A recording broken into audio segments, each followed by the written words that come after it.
एक अमीर लड़की को स्कूल में गरीब परिवार पर निबंध लिखने को कहा गया। जरा गौर फरमाइए लड़की ने क्या लिखा।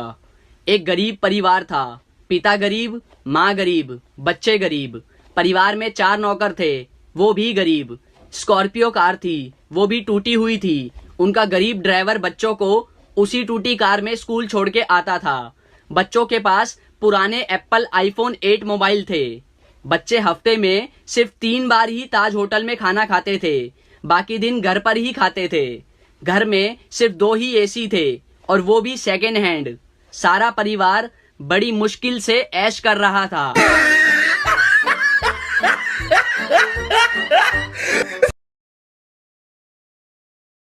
दुख क्या है? 7 बजे नींद खुले और पता चले अब वापस नहीं सोना। खुशी क्या है? रात को 2 बजे नींद खुले और पता चले कि अभी 5 घंटे और सोना है। डबल खुशी क्या है? रात को नींद खुले और पता चले कल तो छुट्टी है।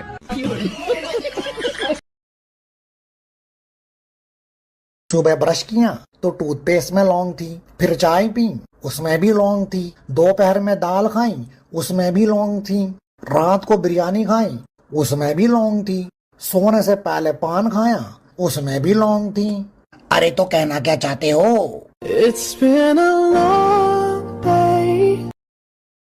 एक बूढ़ी औरत 2 लाख रुपए जमा करने बैंक जाती है। मैनेजर ने बुढ़िया से पूछा, इतने पैसे आपके पास कहाँ से आए? बुढ़िया बोली, मैं शर्त लगाती हूँ कि आपको भी शर्त लगानी है। मैनेजर बोला, नहीं। बुढ़िया ने कहा, वैसे भी आप मुझसे शर्त नहीं जीतेंगे। मैनेजर को गुस्सा आया और वह शर्त लगाने के लिए तैयार हो गया। बुढ़िया बोली, शर्त यह है कि कल सुबह 10 बजे मैं आपको 2 थप्पड़ मारूंगी और आपका पूरा शरीर हरा हो जाएगा। अगर ऐसा नहीं हुआ तो मैं आपको 10,000 दूंगी और यदि ऐसा हो गया तो आप मुझे 10,000 रुपए देंगे। मैनेजर सोचा ऐसा संभव थोड़ी है। उसने शर्त मान ली। अगले दिन बुढ़िया अपने वकील के साथ बैंक पहुंची और शर्त के अनुसार उसने मैनेजर को जोर से 2 थप्पड़ मारे। इतने में वकील दीवार से सिर पीटने लगा। मैनेजर ने बुढ़िया से पूछा, ये आपके वकील को क्या हो गया? बुढ़िया मुस्कुराते हुए बोली, मैंने इससे 20,000 रुपए की शर्त लगाई थी कि आज सुबह ठीक 10 बजे मैं बैंक के मैनेजर को 2 थप्पड़ मारूंगी।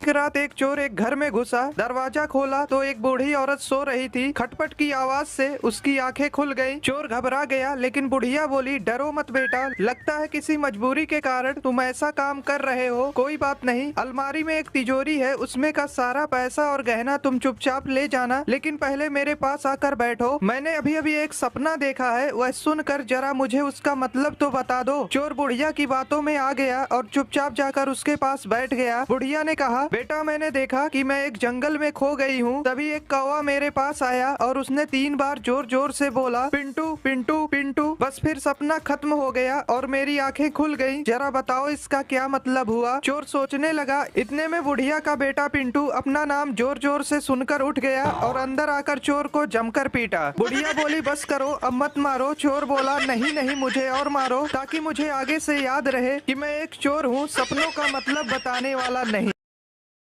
पूरा सुनिए, मजा आएगा। मुझे तो अपनों ने लूटा, गैरों में कहाँ दम था। मेरी हड्डी वहाँ टूटी जहाँ हॉस्पिटल बंद था। मुझे जिस एम्बुलेंस में डाला उसका पेट्रोल कम था। मुझे रिक्शे में इसलिए बैठाया क्योंकि उसका किराया कम था। मुझे डॉक्टरों ने उठाया, नर्सों में कहाँ दम था। मुझे जिस बेड पे लेटाया उसके नीचे बम था। मुझे तो बम से उड़ाया, गोली में कहाँ दम था। और मुझे सड़क में दफनाया क्योंकि कब्रिस्तान में फंक्शन था।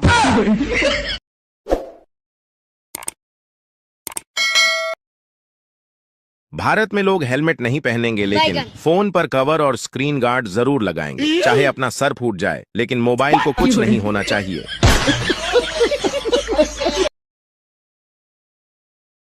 When you study, you pass. And when you pass, you get happy. And when you get happy, you play. And when you play, you get tired. And when you get tired, you get sick. And when you get sick, you die. So don't study.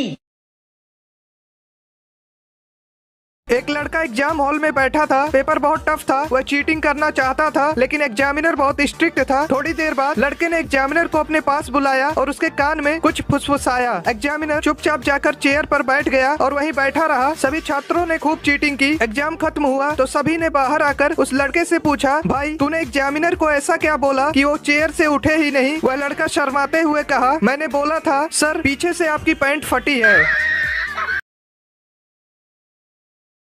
दोस्तों, दो लड़के लड़की शादी करना चाहते थे, लेकिन लड़की का बाप चाहता था कि शादी ना हो। इसलिए उसने लड़के के सामने एक शर्त रखा कि अगर बारात में कोई भी बूढ़ा आदमी आया तो शादी नहीं होगी। लड़के ने मजबूरी में शर्त मान ली। जब बारात लड़की के घर जाने के लिए निकलने वाली थी, तभी लड़के के नाना ने कहा, मैं भी जाऊंगा बारात। लोगों ने समझाया कि अगर आप गए तो शादी नहीं होगी। नाना बोले, चाहे कुछ भी हो, लेकिन मैं जाऊंगा। लोगों ने फैसला किया कि बूढ़े नाना को डिग्गी में बैठा लो, लेकिन उन्हें बाहर मत निकालना। नाना को डिग्गी में डाल दिया गया। जब बारात पहुंची तो लड़की के बाप ने फिर से टांग अड़ा दी और लड़के से कहा, शादी तभी होगी जब तुम पास के इस तालाब से पानी की जगह दूध बहवा दो। बारातियों ने कहा, यह तो पॉसिबल नहीं है। बारात वापस आने लगी, तभी नाना ने डिग्गी से आवाज लगाई, बस इतनी सी बात के लिए तुम सब वापस जा रहे हो? जाओ, जाकर लड़की के बाप से कह दो कि हमने दूध का इंतजाम कर लिया है, आप तालाब का पानी खाली करा दो।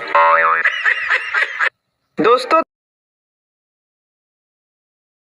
एक कसाई के घर चूहा, कबूतर, मुर्गा और बकरा रहते थे। एक दिन कसाई चूहा पकड़ने के लिए एक चूहादानी ले आया। जब चूहे को यह बात पता चली तो वह भागा भागा कबूतर के पास गया और बोला, बहन मेरी मदद करो, कसाई चूहादानी लाया है, उस चूहेदानी को कहीं दूर फेंक आओ। कबूतर बोली, चूहेदानी से मुझे क्या खतरा, मैं क्यों फेंकूं? अब चूहा मुर्गे के पास गया। मुर्गा हंसकर बोला, ये तो मेरी समस्या नहीं है, तुझे खतरा है, तू जाकर फेंक। बेचारा चूहा दौड़ते हुए बकरे के पास गया। बकरा बोला, चूहेदानी में मैं थोड़ी फंसने वाला, मैं ऐसा बिल्कुल नहीं करूंगा। निराश होकर चूहा अपने बिल में चला गया। रात को अचानक खट की आवाज आई। कसाई की बीवी को लगा कि चूहा चूहेदानी में फंस गया है। वह चूहेदानी के पास जा रही थी, अचानक उसे सांप ने काट लिया। कसाई अपनी बीवी को वैद्य के पास ले गया। वैद्य बोला, इसे कबूतर का सूप पिलाओगे तो ठीक हो जाएगी। कसाई ने कबूतर का सूप बनाकर अपनी बीवी को पिला दिया। उसकी बीवी ठीक हो गई। कसाई ने अपनी बीवी के ठीक होने की खुशी में मुर्गे को काटा और खा गए। जब पड़ोसी को पता चला कि उनकी पत्नी ठीक हो गई है तो सब पार्टी मांगने घर आए और कसाई ने पार्टी में बकरा बनवा दिया। दोस्तों, यह वही कबूतर, मुर्गा और बकरा थे जो चूहे के मुसीबत के समय में उसका साथ देने के बजाय उसका मजाक उड़ा रहे थे, क्योंकि उन्हें सिर्फ यही लगता था कि यह सिर्फ चूहे की प्रॉब्लम है, ना कि मेरी।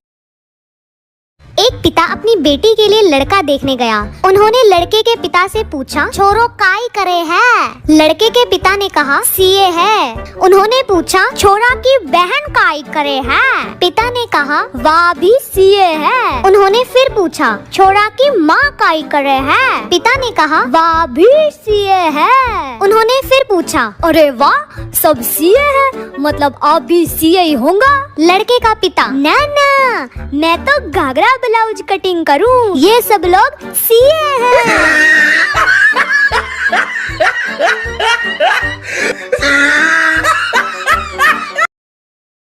एक माँ ने अपने बच्चे से मार्कशीट मांगी। बच्चे ने मार्कशीट दिखाई जिसमें उसे गणित में 100 में से 90 अंक प्राप्त हुए थे। माँ ने मार्कशीट देखी और उसे जोर जोर से पीटने लगी। फिर बोली, तुम कब से इतने समझदार हो गए? जरूर तुमने 9 के 90 करे हैं। जीरो अपने आप पढ़ाते हो? बोल बोल कर बस उसे पीटे ही जा रही थी और बच्चा बेचारा रोए जा रहा था। बच्चा हाथ जोड़ जोड़ कर बोल रहा था कि माँ, मैंने जीरो नहीं बढ़ाया, मगर माँ कुछ सुनने के मूड में नहीं थी और उसे बस पीटे ही जा रही थी। 3 साल बाद माँ ने अपने बच्चे से फिर से पूछा कि सच सच बताओ, तुमने जीरो बढ़ाया था? बच्चे ने कहा, नहीं माँ, मैंने जीरो नहीं बढ़ाया था। माँ ये सुनकर फिर से गुस्सा हो गई और बच्चे को पीट कर चली गई। फिर बच्चा रोते हुए बोला कि दोस्तों, मैंने जीरो नहीं बढ़ाया था, मैंने तो जीरो के आगे 9 बढ़ाया था। और ये बात दूर खड़ी माँ ने सुन ली और आगे क्या हुआ आप देख ही सकते हैं।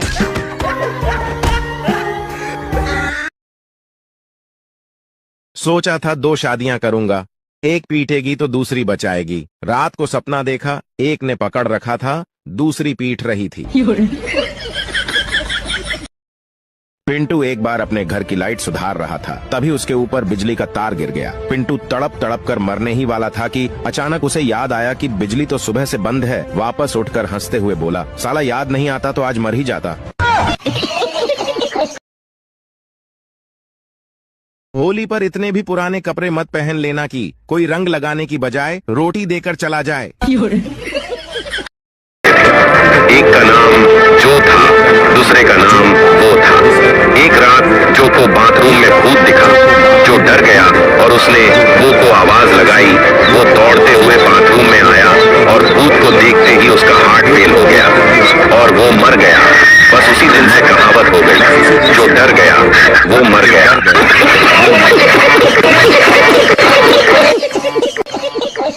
CBSE, UPSC, दिन में सोडा रात को लस्सी, ICSE, NTSE, गोल करेंगे रोनाल्डो मेसी। बोर्ड एग्जाम में होने वाली है सारे बच्चों की ऐसी की तैसी। चिंता ता चिता चिता चिंता ता ता।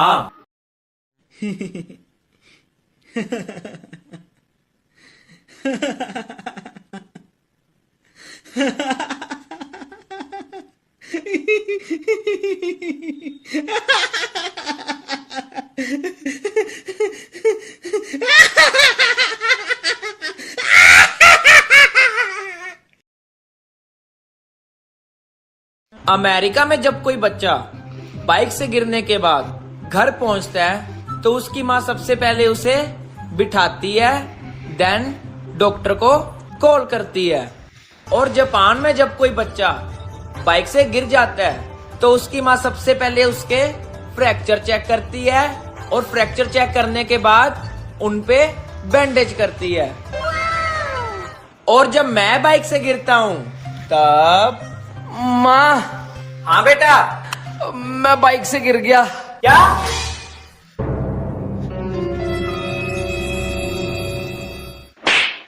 और तेज चला बाइक।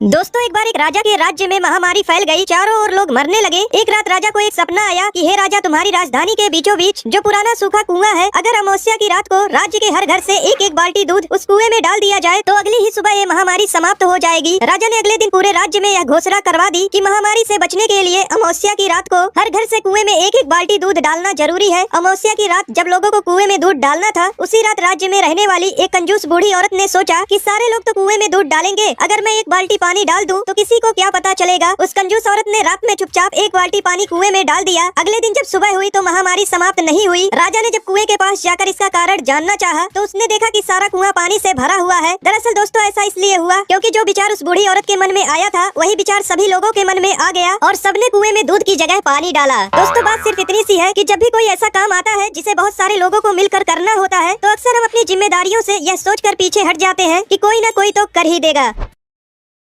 तुम्हें पता है एक जेंटलमैन कौन होता है? जो तुम्हारी बकवास बातें भी बड़े गौर से सुने, जो तुम्हारा रंग रूप दौलत देखकर नहीं, तुम्हारी मासूमियत देखकर तुम्हें प्यार करे, जो तुम्हारी बिना फिल्टर वाली फोटो की भी तारीफ करे और जब तुम इनसिक्योरिटीज हो तो इग्नोर नहीं क्लियर करे, जिसे तुम्हारे जिस्म से नहीं बालों से खेलना पसंद हो, जो तुम्हारी मर्जी के बगैर तुम्हें उस नज़र से देखे भी ना, भले ही तुम्हारी आँख खुली हो या बंद हो, जो तुम्हें भले ही कितना भी प्यार करता हो लेकिन अपनी माँ को हमेशा प्रायोरिटी दे, जो महंगे महंगे गिफ्ट्स भले ही ना दिलाए लेकिन तुम्हारे पीरियड्स में तुम्हें एक चॉकलेट जरूर ला कर दे, जो भले ही तुम्हारी गलतियों पे तुम्हें डांटे लेकिन दूसरों के आगे बहुत रिस्पेक्ट से बात करे, जिसके पास ऑप्शंस भले ही कितने हो लेकिन वो हमेशा सिर्फ तुम्हें ही चुने, जो तुम्हारे आगे रोने से बिल्कुल ना शर्माए और उसे देखकर जब तुम रो दो तो वो चुप हो जाए। और अगर ऐसा लड़का तुम्हें मिले तो उसका साथ कभी मत छोड़ना।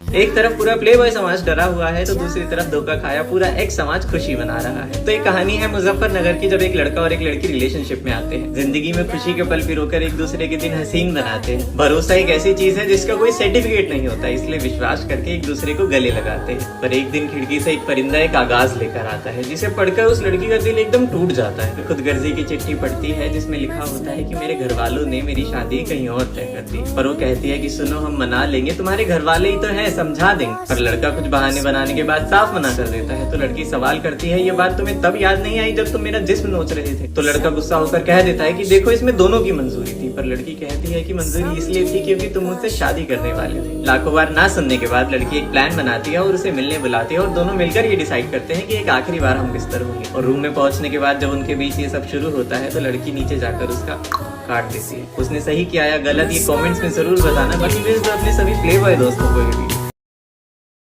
भारत पाकिस्तान के बीच जो लड़ाई हुई उसमें कुछ भी अच्छा नहीं हुआ, लेकिन एक चीज जो अच्छी हुई वो ये हुई कि हमें पता चल गया हमारे देश के लिए कौन कौन वफादार है। इस 6 दिन की लड़ाई में भारत के हर नागरिक ने इंडियन आर्मी का बहुत साथ दिया, पर एक सेक्शन और था ऐसा जिसने पूरे भारतीयों का साथ दिया, वो थे हमारे इन्फ्लुएंसर्स। हाँ, इस लड़ाई में हमारी इंडियन मीडिया ने काफी झूठी खबरें फैलाई, लेकिन अगर हमारे इन्फ्लुएंसर्स नहीं होते तो हम भी पाकिस्तान की तरह झूठी बातों में उलझ कर रह जाते। लोगों ने मीडिया से ज्यादा वीडियो क्रिएटर्स की सुनी। लिटरली पाकिस्तानी एक्टर्स हारने के बाद भी विक्ट्री परेड निकाल रहे हैं, पर हमारे एक्टर्स तो सारे चुप रहे और कुछ इन्फ्लुएंसर्स भी चुप रहे ताकि उनकी ऑडियंस न चली जाए। पर जो बोले उन्होंने हमें एक हौसला दिया और ऐसे वक्त में हिंदू मुस्लिम करने से रोका। एक नया फोन लेकर उसकी अनबॉक्सिंग वीडियो बना देना, चाची को साड़ी दिला देना या फिर वीडियो कॉल पे एक दूसरे को गाली दे देना। अगर तुम्हारी नजर में कंटेंट इसे कहते हैं तो जाकर प्यार से फॉलो करो। पर चलो आओ थैंक्स बोलते हैं उन लोगों को जिन्होंने ऐसे वक्त में हमारे देश का साथ दिया। कमेंट्स में उस इन्फ्लुएंसर को, उस वीडियो क्रिएटर को टैग जरूर करना जिसने आपको सबसे ज्यादा होप, जिसकी वीडियो आपने सबसे पहले देखी और जिसने आपको सही इन्फॉर्मेशन दी। भेज दो सबको ये वीडियो। दोस्तों 3 लड़के थे, तीनों ने मिलकर एक बॉल खरीदी जिसकी कीमत 30 रुपए थी। तीनों ने 10-10 रुपए मिलाकर 30 रुपए दुकानदार को दिए और वो दुकान से जाने ही वाले थे, तभी दुकानदार को याद आया कि बॉल तो सिर्फ 25 रुपए की है। दुकानदार ईमानदार था, उसने तुरंत अपने नौकर से 5 रुपए लौटाने को कहा। जब नौकर ने 5 रुपए वापस किए तो तीनों लड़कों ने खुश होकर 2 रुपए टिप उस नौकर को दिए और 1-1 रुपए आपस में बांट लिए। कुछ देर बाद एक लड़का कहने लगा कि हमने तो 9-9 रुपए खर्च किए हैं, इसलिए बॉल की कीमत हुई 27 रुपए और फिर 2 रुपए नौकर को टिप दिए, मतलब हुए 29 रुपए, लेकिन हमने तो टोटल 30 रुपए दिए थे। आखिर 1 रुपया कहाँ गया? दोस्तों अगर आप समझ गए हैं कि 1 रुपया कहाँ गया तो जरूर बताइए, और अगर इसका सही जवाब जानना चाहते हैं तो कमेंट बॉक्स में पिन है। एक बच्चे का जन्म होने वाला था। जन्म से कुछ समय पहले बच्चा भगवान से बोला, हे प्रभु, मैं इतना छोटा हूँ, खुद से कुछ कर भी नहीं पाता, भला मैं पृथ्वी पर कैसे रहूंगा? मुझे कहीं नहीं जाना, मुझे अपने पास ही रहने दीजिए। भगवान बोले, हे बालक, मैंने तुम्हारे लिए एक फरिश्ता चुना है, वो तुम्हारे लिए मुस्कुराएगा भी और तुम्हारा ख्याल भी रखेगा। बच्चा बोला, जब लोग मुझसे बात करेंगे तो मैं समझूंगा कैसे? मुझे तो उनकी भाषा भी नहीं आती। भगवान बोले, तुम्हारा फरिश्ता तुमसे मधुर शब्दों में तुमसे बात करेगा, वो तुम्हें चलना, बोलना और प्रार्थना करना भी सिखाएगा और वो तुम्हें सभी बुरे लोगों से बचाएगा, भले ही उसकी जान ही क्यों न चली जाए। इस बीच पृथ्वी से किसी के कराहने की आवाज सुनाई दी। बच्चा समझ गया कि अब उसे जाना होगा। बच्चा बोला, हे ईश्वर, मेरे जाने का समय हो गया है, कृपया करके मुझे उस फरिश्ते का नाम बता दीजिए। भगवान बोले, तुम नाम जानकर क्या करोगे? बस इतना जान लो, तुम पृथ्वी पर उसे माँ कहकर बुलाओगे तो बस अपनी प्यारी माँ के लिए एक लाइक करके सब्सक्राइब कर दो।